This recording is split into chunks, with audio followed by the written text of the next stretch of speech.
சூப்பராக எண்ணெய் இல்லாமல் அடுப்பு இல்லாமல் மாங்காய் தொக்கு பண்ணலாம் வாங்க. இந்த மாதிரி மாங்காயை நிறையா துருவி வச்சுக்கணும். உங்களோட ஏனம் நிறையா. அதில் காரப்பொடி, உப்பு பொடி, மஞ்சள் பொடி, பெருங்காயப்பொடி, மெந்திய பொடி இத்தனையும் போட்டு நல்லா அதை ஒரு கலந்து வச்சுருந்தோம்.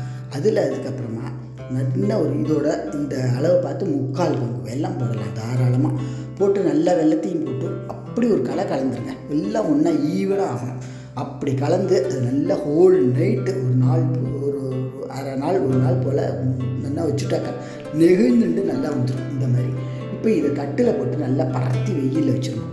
டெய்லி எடுத்து வைக்கணும். இந்த மாதிரி 4-5 நாளைக்கு வச்சேன்னாக்க அது நல்லா கையில் ஒட்டாமல் வந்துடும்.